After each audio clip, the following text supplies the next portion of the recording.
Ito ay tugon para doon sa kahilingan ng ating viewer na si Arlene Residero at ang kahilingan niya kung pwede ko i-share kung paano po ako nakarating dito sa bansang ito, Switzerland.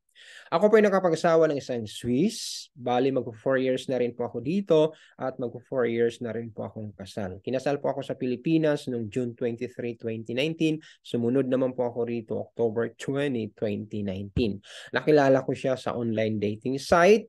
At nung una, wala akong idea ang taga rito siya dahil sinabi niya sa akin na sa Cambodia siya.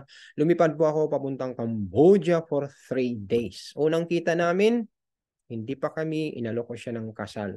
Okay, ba't pa magpaligoy-ligoy, di ba? Kung yun naman ang gusto natin mangyari. So, hindi naman siya umuo, na-shock siya nang tinanong ko siya ng gano'n dahil wala namang kaming relasyon pa that time. So, ang sabi ko lang, kung mayroong chance, sabi niya, meron naman daw. So, bumalik ako ng Pilipinas, December 19, 2017. At naging official kami noong January 9, 2018.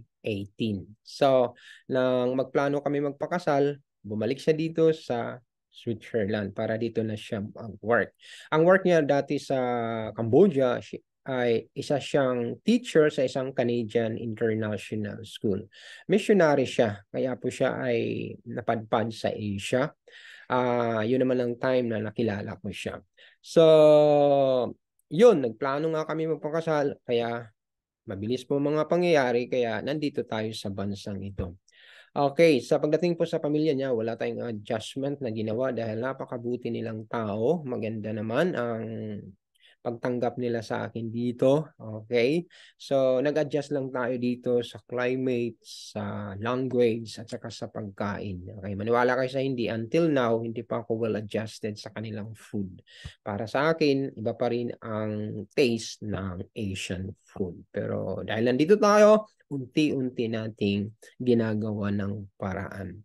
So, kung gusto nyo rin makasalamuha or makakilala ng taga rito, ay ibibigay ko sa inyo ang link ng dating site dahil maraming successful stories po doon. So, marahil, try nyo, ipag-pray nyo na ipagkaloob rin ng Diyos yung mga desire ng puso nyo.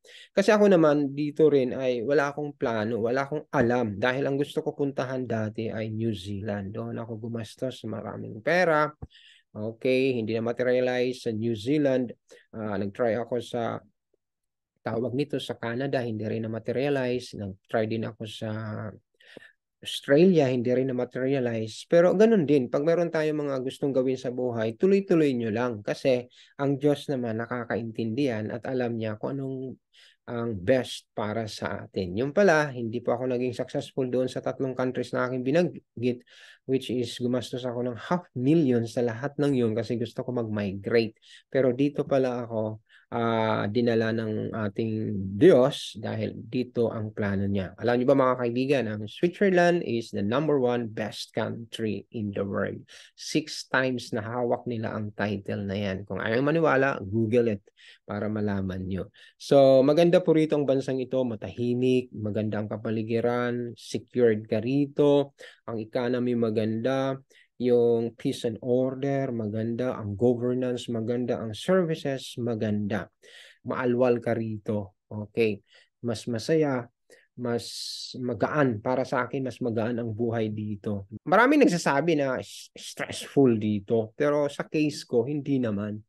Okay, so nag-i-enjoy tayo sa bansang ito.